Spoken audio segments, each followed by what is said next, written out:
Hello and welcome to our Sunday evening's newscast. I'm Daniel Che. We begin with North Korea's ruling Workers' Party Congress, the first in more than 3 decades. North Korean leader Kim Jong-un says his regime will not use nuclear weapons unless its sovereignty is threatened, while reaffirming that North Korea is a nuclear state. The young leader also spoke of improving inter-Korean relations and boosting the economy by laying out a 5-year development plan. Connie Kim has our top story. North Korean leader Kim Jong-un said the country, as a responsible nuclear state, will not use nuclear weapons unless its sovereignty is threatened. Kim made the comments at the 7th Congress of the ruling Workers' Party on Saturday, the first such gathering in 36 years. He also said the country would fulfill its non-proliferation obligations and work to realize global denuclearization, the first time he has used the word denuclearization. Experts see his comments as reaffirming North Korea's desire to be recognized as a nuclear state. Kim also expressed his desire to normalize relations with states hostile toward North Korea and called on Seoul to take practical measures to improve inter-Korean relations. The North Korean leader also proposed military talks with Seoul and called on the U.S. to withdraw the 28,500 American troops deployed in South Korea. On the economic front, the young leader announced a 5-year strategy for economic development from 2016 to 2020. He called the period since the last Workers' Party Congress an unprecedentedly grim struggle in North Korea's long history and said energy shortages must be remedied and production in agriculture and the light industry must increase to improve the livelihoods of the people. According to the North state-run Dodong-Shinmun on Friday, the first day of the once-in-a-generation convention, Kim reportedly hailed the success of the regime's nuclear and long-range missile tests earlier this year and said the Congress will be used to showcase the success of the North socialist system. The event is expected to span 3 to 4 days and include discussions of the party's policies, and elections of new party leaders will play a part in determining North Korea's future. Connie Kim, Arirang News. Meanwhile, South Korea's presidential office has not yet issued an official response to Kim Jong-un's comments on denuclearization, as it believes the regime has no real intention of getting rid of its nuclear weapons. That's according to a government representative who said the presidential office has dismissed Kim's comments as insincere rhetoric and just the latest in a pattern of seeking talks after provocations. The presidential office is believed to be working with other ministries to put together a unified response in the near future. Korea's 3 main political parties are looking for a fresh start with less emphasis on competition and a greater focus on working together. Still, with some key posts up for grabs, they may have to put on their game faces against each other one more time before the new-look National Assembly gets to work. Ji Myung-gil has the latest from the domestic political realm. The country's 3 main political parties are seeking cooperation while bracing for clashes over major parliamentary posts as they set the stage for the incoming lawmakers who start work at the end of the month.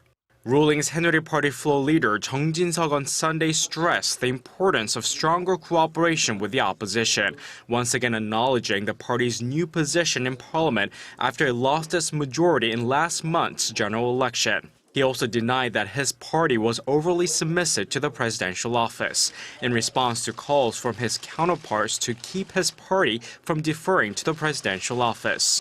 Main opposition Minju Party of Korea floor leader Woo Sang-ho urged Chung to keep the parliament independent from the presidential office, while minor opposition People's Party floor leader Park Ji-won called on Chung to improve communications between the two bodies.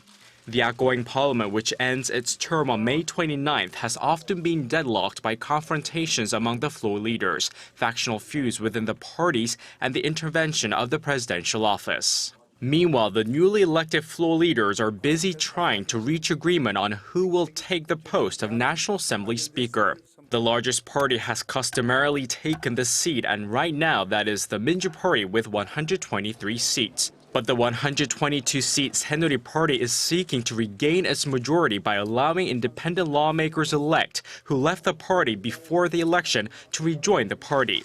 It is likely that one of the 2 deputy speakers' posts will be given to the party that doesn't hold the post, while the other one is likely to go to the People's Party. The 3 parties are also seeking to wrap up the process of appointing the chairs of 18 parliamentary committees.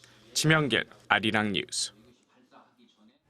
Amid steps to bolster its diplomatic profile, Korea plans to increase the number of public servants working at major global agencies by 15 to 100 starting next year. The Minister of Personnel Management said on Sunday that public servants seeking to work at the UN or related agencies, the International Monetary Fund, the OECD, or the International Atomic Energy Agency will be allowed to take a leave of absence of up to 3 years. They will also be allowed to extend the period by 2 years if necessary. There are currently 85 public servants working at 37 UN agencies. In the wake of President Park Geun-hye's trip to Iran last week, the details of deals made between the two nations are starting to emerge. In an interview with YTA news agency, the Maritime Minister Kim Yong-seok outlined a number of new shipping and port agreements that have been reached, including the development of ports, fishery deals, and joint ventures in offshore plants. The minister stressed that these deals would help facilitate trade between the two countries and help re-establish shipping routes that were cut off after international sanctions were placed on Iran. A total of 66 MOUs were signed during President Park's visit, including a series of construction projects worth $37 billion. Korea has topped an OECD ranking the nation would rather yield to another. The country is second to none in terms of the increase in electricity output between the year 1990 and 2013. According to the International Energy Agency, OECD member nations produced 41.5% more electricity during that period, going up from less than 7,000 terawatts per hour to more than 17,000. Korea's power usage during the same period rose by more than 410%. But the numbers indicate rapid economic growth as well. Korea's key economic drivers include industries that uses up a lot of power, such as steel, petrochemicals, and semiconductors. However, critics also point to the special benefits companies in those fields enjoy, such as government subsidies for electricity. Experts say new policies must be implemented to limit the industry's reliance on electricity. It's Parents' Day here in Korea today, and many people spent some quality time with their family in addition to showering their mothers and fathers with gifts. Celebrations took place around the country, including some unique ones. Hwang Ho-jun takes us to some of these scenes. Many countries celebrate Mother's Day and Father's Day separately, but in Korea, both parents are commemorated on a single day, May 8th. Although it's not a national holiday, sons and daughters of all ages traditionally give red carnations to their parents as a token of appreciation for their lifelong dedication, along with other gifts. The day is also marked by outings and visits. This year, however, some decided to celebrate Parents' Day in an unconventional way. I feel like I can fly to the sky. I was able to express myself to the fullest, dancing with all my strength. I couldn't be happier. It's so refreshing and fun to be here. I'm getting old, but I'm having the time of my life, along with everyone else. Who said clubbing is exclusive to the young? To celebrate Parents' Day, 600 elderly gathered to boogie to the funky music, proving that age, indeed, is just a number. Jungnam-gu District in Seoul held this extraordinary event as a gift for senior citizens to journey back to yesteryears. To celebrate Parents' Day, we wanted to host an event that our senior citizens can find memorable and actually enjoy. Whether it's through a carnation, a gift, a meal together, or an opportunity to feel young again, the message is still the same. One single day is simply not enough, but it's still the right time to express one's gratitude and appreciation towards every loving parent out there. Hwang Ho-jun, Arirang News. The ride back home to cap off the 4-day Golden Weekend is a long one for a lot of Seoulites. Cars headed back to the capital have been packing up the expressway since this morning. As of 6 p.m., it's a grueling journey of close to 5 hours to Seoul from Busan, just over 2 hours from Daejeon to Seoul, and 4 hours and 10 minutes from Mokpo to the capital. According to the Korea Expressway Corporation, the traffic congestion peaked at around 5 p.m. and will start to ease up a bit after 9 p.m. The KEC estimates around 4.3 million vehicles are on the roads on this day, and Seoul is the destination for some 500,000 of them, with some 370,000 cars headed the other direction. The number of Japanese tourists in Korea has increased for the second month running. That's on the end of a 41-month streak of decline going back to September 2012. According to figures released by the Korea Tourism Organization on Sunday, the number of Japanese visitors in February was over 144,000, up 1.3% from the previous year. March saw 224,000 Japanese visitors, up 2.5%. A Korean government think tank said the strengthening yen and the government's recent promotion of Korean tourism in Japan were the main factors behind the rise. After destroying everything in its path, the forest fire in Alberta, Canada shows no signs of slowing down on the 7th day since it got started. Already, it has turned more than 1,500 square kilometers of land into ashes, with high winds fueled by a tinder-dry forest resulting from a lack of rain. The conditions are ripe to keep the flame going.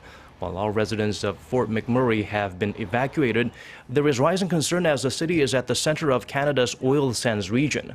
Officials say it is resilient to fire damage, but they are not taking any chances. Half of the nation's crude output from the sands had been taken offline, with at least 10 oil sand operators cutting production. More than 1,000 firefighters have been dispatched, and drones will be used to investigate the cause of the blaze. And now for the weather before we go. Overcast skies are expected nationwide in Korea on Monday, with rain in the forecast down south, including on Jeju Island. Seoul will start the day at 15 degrees Celsius and Cheongju and Daejeon at 14. Later on, the mercury will rise all the way up to 24 in the capital and to 25 in Cheongju and Daejeon. That's Korea for you. Let's check out the weather conditions outside of the nation, around the world.